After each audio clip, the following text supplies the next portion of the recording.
Oh, okay. Yeah. Okay, all right. Okay, now you see, I'd already mentioned these areas where we have a lot of wonderful history. These are, beginning next week actually, going to be reorganized in a categorical way, uh, and we're going to have the three cases telling the story of Sanford. Right here, you can see is a picture of Sanford Son. It's actually a photo, and this was not very long before he had died. And as you know, Sanford was the reason that Mother Son started the school. It was her way of dealing with her uh, great grief in losing her first son. And there are other great pieces in here, and I'll just go through them as they are. Here is a picture of, on a postcard when I was here. This is exactly what Stephen May looked like when I was here as a student. Looks a little different. There's grass. Yes, there was grass right up to it. And there were 1, 2, 3 floors. And then there's a floor up above, you can see here, 4 floors, and there was a basement level as well. And here is a silo. And yeah, we call it the tower now. It was a silo. And at that time, it's where the bathrooms were. And when we had both boys and girls in this building, the boys had the lower bathroom and the girls had the upper one. But then when we made this into a classroom as well as a dormitory, the boys moved to moved to Sawn Lodge. And so this building was just girls on these two. And these are the bed porches. And these porches are exactly this window that you see over here. And they were great fun. There were about 20 of us on a bed porch. We've had a lot of very distinguished teachers here. This gentleman is Professor Wunderer, and as you know, we have a great drama and music department now, but this isn't new.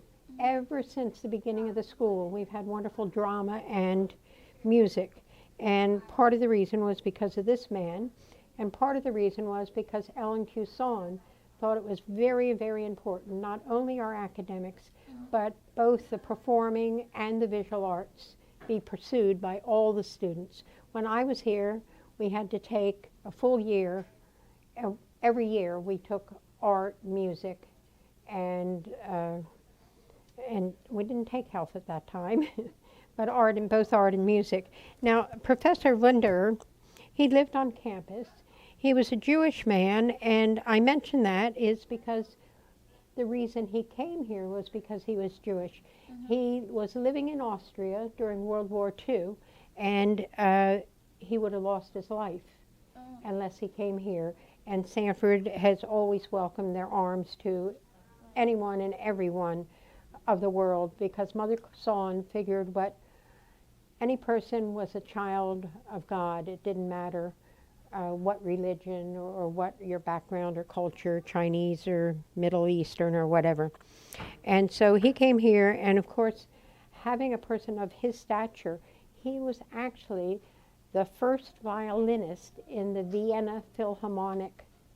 And so that's unbelievable talent right there. Following him, we had a husband and wife team, and they were extremely talented as well. We've had marvelous music teachers throughout the career of the school. In fact, right here is a picture when Sanford had an orchestra. So there was our orchestra, and we gave 2 concerts a year, and I think I'm even in this picture, maybe. I believe so, somewhere. But anyway, that doesn't matter. But I played the alto horn, and I was not very clever. I was probably the weakest member of the group, but there I am, I think. Is that I? I think right there. So anyway, we're really a testament of our wonderful music program today, but also it hasn't just begun. It's gone on for years and years. Our theater started out in the quad as a Greek theater. And Mother Son was very, very interested in the Greek theater. And then in the back of this building, where we had an auditorium, we had a stage with curtains that closed, and then you could go up on the stage through doors to the sides of the curtains. And we used various poetry saying and things like that. Speaking of poetry, right here in this shelf is a book, and at that time was 1934. And in 1934, it was written, The Inspired Child. They've been, yes, The Inspired Child by the Sunny Hill School's children. And it was illustrated by Nancy Sawn in 1934. Now, it's including the older children, who were then about 14 with the older, but it also included some of the younger ones. And here's from Marnie Sawn, who was the very first student to go all the way through Sanford. And she wrote, and I think she was 6 years old. Think of a 6-year-old. I heard the bird say, peep, peep, peep. I guess he thought I was asleep. But I fooled him. One eye was open. I said, hello, little bird. And here's another one. I saw a cardinal out on the tree, as red could be. He was singing a song. It was a sleepy song. He was singing a song to me. And there's one more, and I just chose 3 from the same person, so you can see the variety of thinking that they had these little children doing and then trying to put it in words. They are talking to each other, but I don't know what they say. Maybe if I talk to them, they'll talk to me someday. Well, when you think about that, little children, they kind of stand on the side because no one's paying attention, and that's what she was thinking. So to be able to express that as a young child, I think she was first grade at the time. And then this book was published, as you can see. And in the back, there's a little bit of prose as well, longer things by some of the older children. So Mother Sawn was an English teacher as well as a headmistress, and we always had a literary magazine. So our continuing today into the technology and all of that and what you're doing with this, and then our news sheet, the student newspaper and things like that, is a continuation of what's been before. And sometimes people think, oh, this is new, this is something new. Well, all of these ideas were really the heart of what Mother Sawn wanted. So it makes me very happy to see that. And Mark Anderson, our head of school, Mr. Anderson, he very much is impressed with what the school stood for and keeping alive the values that we had then, even though today's world is a little bit different and it has to be shown in a little bit different way. And back here, we have some medals, and you might think, well, what are medals doing here? And these medals were from World War II. When the boys, I mean like our seniors, Right. when they turned 18, if they turned 18 on January 12th, then on the 13th they were gone. So to the war, they had to go. They couldn't even finish out the year. So we, of course, knew when their birthdays were. So they stayed the summer before their 18th birthday, and we made sure that they had all their credits. So, and they stayed here until the war called them. And then, I mean, they're here one day and gone the next. And of course, some of them got killed in the war and didn't come back. And that's the reason we celebrate our Memorial Day every year. And Ashton Geipel, and we've already been to Geipel Gym, he was one of the boys, and I have a nice big picture of him. And some of the boys that returned, they felt so strongly about their love for Sanford and Sunny Hills that they donated their medals to the school. Now there's an interesting story here that not only did they donate their medals to the school from World War II, so these are the actual ones. These aren't, replicas or anything. And when Nancy Sawn was headmistress, she made sure that they were all safe. Well, then she died in a nursing home, and her things were being sold at auction. And we found this in auction, and some people collectors wanted to buy them. So we went to the auctioneer and said, these really belong with the school. They should never have been. And he said, well, we have to put them available for people to buy, because legally, once we announce it and it was in the newspaper, we have to make them. So I got some of the alums who are rather well heeled and said, please, can you buy these back? And so we outbid, so that Sanford still has this artifacts of World War II. And this is probably the most unique one. And this is one of the boys who was killed in World War II. And this is a Purple Heart for giving his life so that the rest of us could survive, and that America wasn't bombed, etc. And his parents were given this by the War Department, and shortly thereafter they said they wanted it to be here with Sanford because Sunny Hills meant so much to this young man. So this is Ashton Geipel's Purple Heart, and his parents gave it to Sanford. So, and that was one that was going to sell. I think it sold for over $300 or something, because the collector wanted them. Now this is extremely important, and when our boys turned 18, the day before they were 18, Mother Sawn gave each one of them an identification bracelet. And we show this every year at Memorial Day. And then during Memorial Day, I always wear it and show it to my students in my class.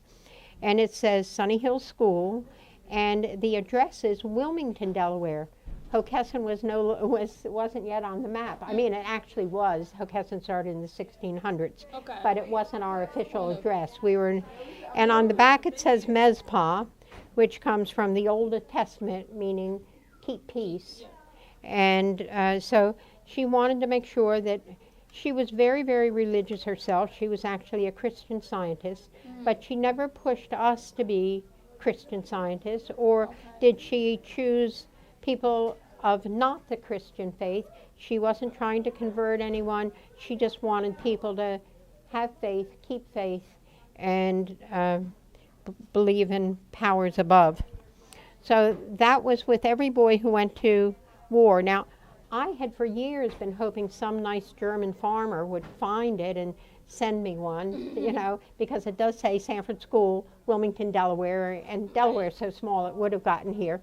And it never dawned on me to look for one of the boys who came back safely, because he had one, and that's what we have here. And this one actually came from a gentleman named George Pickering, and he graduated in 1945. This is a gavel pin, and the gavel pin, in May 3rd of every year, there was a gavel banquet. And the gavel pin, since we were boarding students, the students chose the 2 senior boys and the 2 senior girls to head the school from a student point of view. It was kind of like the class president, but it was even bigger than class president, because we were a boarding school. They got us up in the morning. They made sure we got our rooms neat before we went to class, and we got to class on time, etc. This is the first ones were in 14 karat gold, and if you look closely, that one says SP for Sanford. Oh no, this is SH for Sunny Hills, and then later in the years they changed it to SP because we became Sanford Preparatory School of the Sunny Hills schools, and now of course we're all Sanford School. And here is one of the first emblems of the school: Sanford School, Sanford Preparatory School, and there's the Fleetfoot for athletics, the torch for scholarship, and the anvil for quality of person. So that was one of them. And here's another one that came a little bit later, and it has 1930, the year that we were established. No talent lies latent.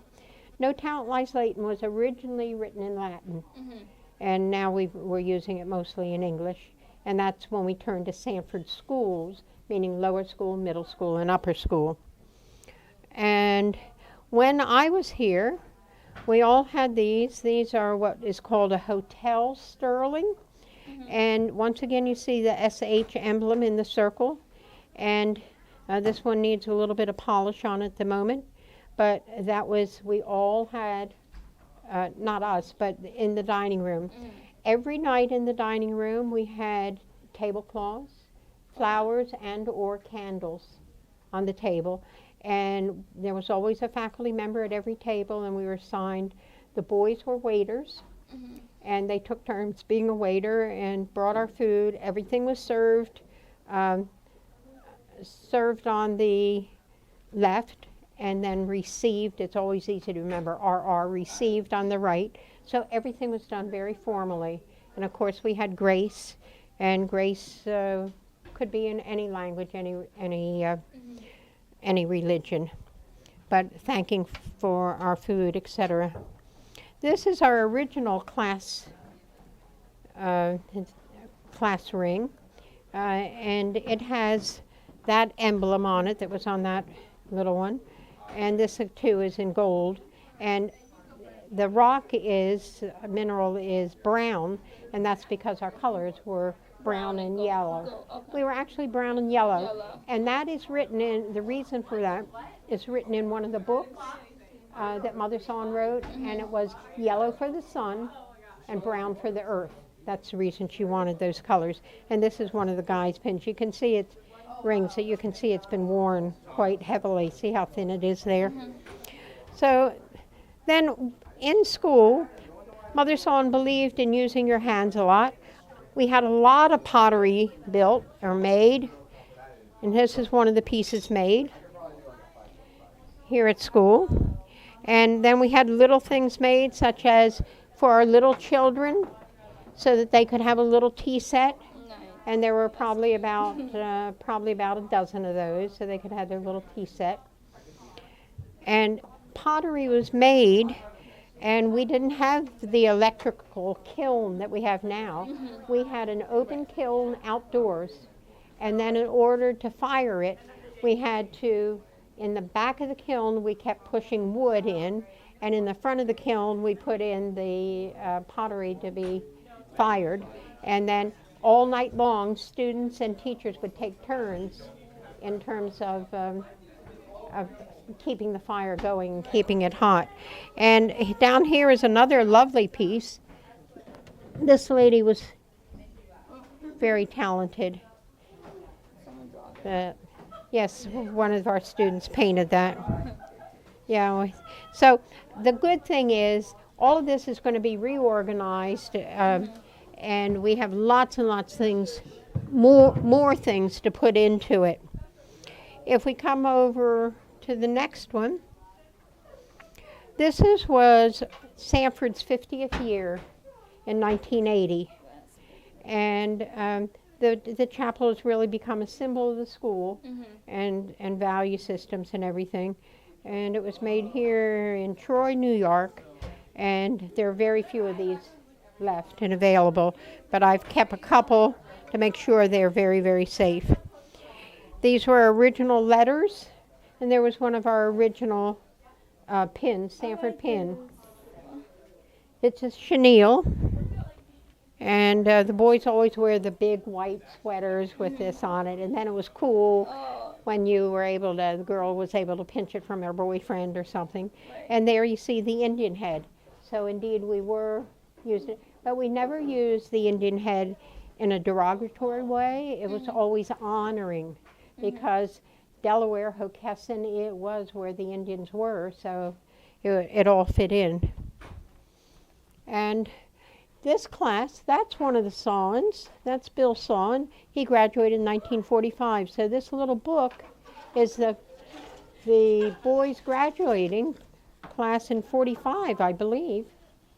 And right here you can see the boys all wore blazers, as did the girls, but there's an SP for Sanford Prep for them. So we have so many things. And right here is, as you know, we had very good football teams. We had 3 undefeated football teams Now we have great teams now, state champions, etc., but not many teams are undefeated. We were undefeated. This was the very last football that was used in the last game that was ever played here. So, yeah, it's a real pigskin one. And this was, it's actually on loan to me personally, because the boy who had it, it was given to him. He didn't want to give it to the school. He was afraid that it would get lost. Okay. So he gave it to me, but I'm not going to be on earth forever. So anything that's given to me that's Sanford, all I do is make sure that it's kept safe and that people see it. I don't keep anything for myself per se. We've had a lot of things over the years that people just wanted to give it to someone that they would know was going to stay here for quite a while. Down here was our first sports award, and it is what we call the Block S, and it was not for necessarily the best player, but for senior, boy and girl, who had acquired the most varsity sports. Okay. Most years for varsity sports. And this one is more recent. This is 1985. Field hockey? You see, it's a field hockey, and I was the head coach then, and we had a very nice team, and so I decided I should take them to Great Britain, and we played about 6 different schools in Great Britain. We won every game, and this is everyone's name is on here. Y'all just went to Great Britain? Yeah. Well, see, I have a lot of contacts over there in England and Wales. So we were in about 4 different cities and played different games. But then also they told us about